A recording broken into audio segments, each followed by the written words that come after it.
What's up, board game people? Spooky season is in full swing, and the Elder Gods demand the spotlight for a bit. I'm not going to be the one to tell the big C no, are you? Today on Kickstarter, Cthulhu Death May Die, Fear of the Unknown has launched and rocketed past $500,000 already. This could be CMON's return to grace, or this could be their swan song of greed. Let's find out, shall we?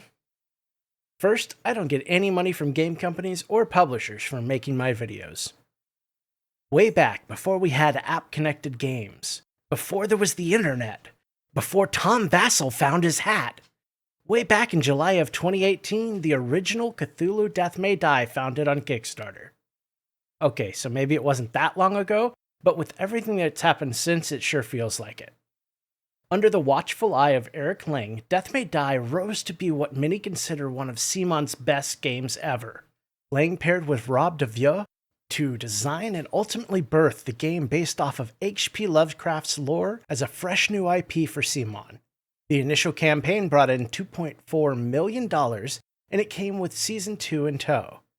Skip ahead a few years to 2020, and Eric Lang departs the executive ranks of CMON to get back to his roots doing freelance game design and to focus on his activism. The IP had grown cold and silent, and many feared that without Lang there to pick up the ball and run with it, we might never see Death May Die again. So, the question remains, can Rob DeVieux pick up where Eric Lang left off? Partnered now with Marco Portugal, can they give Fear of the Unknown the magic touch that Death May Die once held? Cthulhu Fear of the Unknown is a brand new standalone game in the Death May Die universe.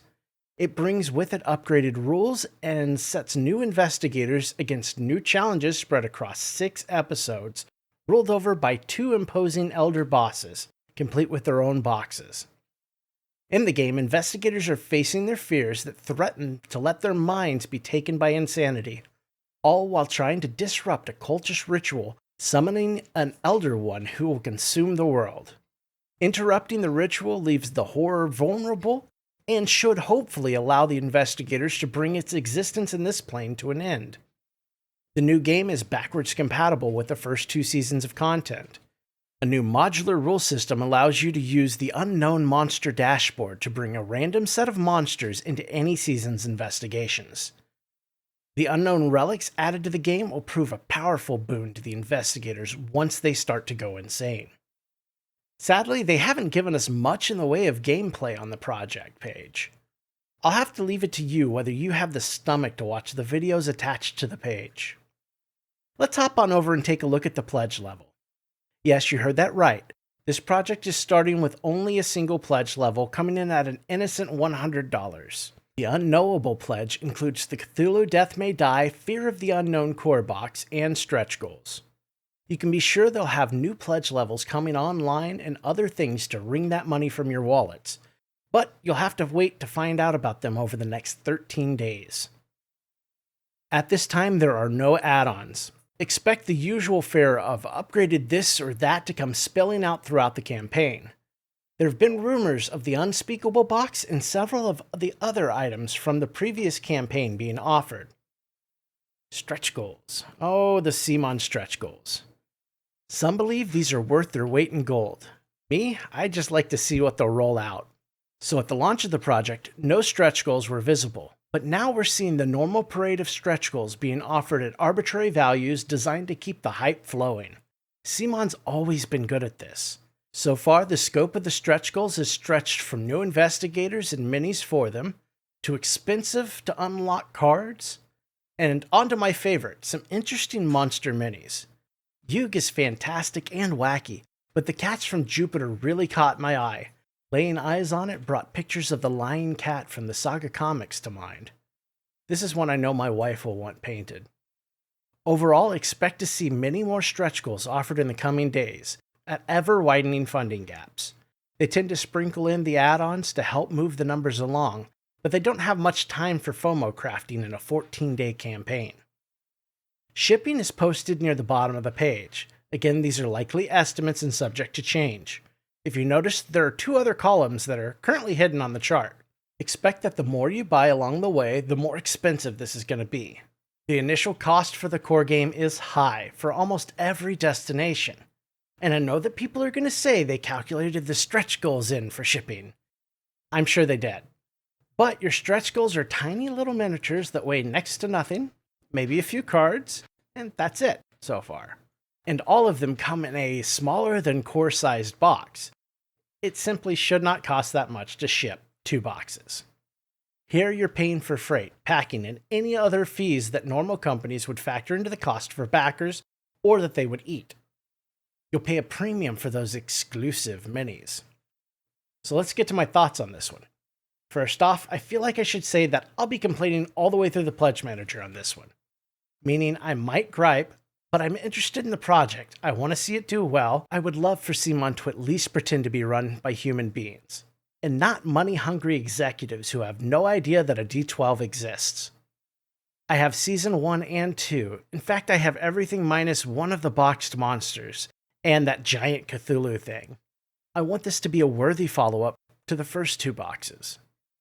The new rules intrigue me. Being able to carry the monsters over to my other seasons is really a plus to me. The new monster miniatures are great. These are starting to look like the CMON minis of old. The variety of monsters is excellent. They actually have texture and, for the most part, dynamic, powerful poses. The human miniatures, on the other hand, leave a lot to be desired. These look like humans dipped in plastic.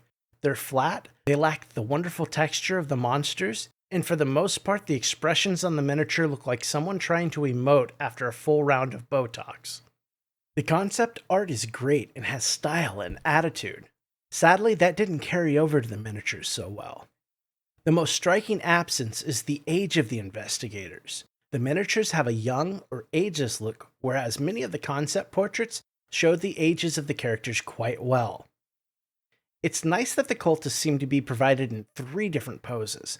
I think they may be learning on these. Sadly, it didn't really carry over to the repeat monsters yet. As far as the monetary value for the core pledge goes, it's not horrible, especially factoring in the stretch goals, but when you tack on the bloated shipping costs, you lose much of that value. In the end, I believe it'll level out, but I worry that when you stack on the add-ons, you're back to being scalped by the increase in shipping prices. They're intentionally being coy with what'll be released and how. My biggest hope is that things are available a la carte, and they don't force backers into buying bundles of stuff they may not want. Overall, I'm really torn on this one. I would love to see CMON handle this well and get back some of the trust they've lost. Unfortunately, the other side of my brain screams that there's still time for them to twist this into something nasty and horrible once again. I prefer my monsters in the box, not collecting my money. So, who is this for?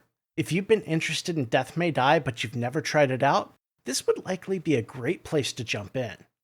If you're someone like me who already has just about everything, I don't think this will be money wasted by any means. If you're on the fence or not seeing something offered that you would want, I'd say keep checking back. The campaign will grow over time. If you don't like light to maybe mid-weight horror games, or if you have an aversion to Lovecraft, this won't be for you. The newest incarnation hopes to put Cthulhu Death May Die back on the map. This is a bit of an old car with a fresh coat of paint, but some of those classics are still dang sexy today. I'm not 100% sold, but I'll be watching closely from the fence. So that's it. We have so many more videos in the works and coming soon. We'll be back next with a guide for 20 Strong from Chip Theory Games. If you haven't already, please consider subscribing and helping our little channel grow and reach more gamers like us. Thanks to everyone watching and commenting. If you want to help keep the conversation going, please feel free to join our Discord linked in the video description. We'd love to have you. Everyone stay safe this spooky season. Remember to take your wooden pipe and cane sword with you on your next investigation, and play something spooky tonight.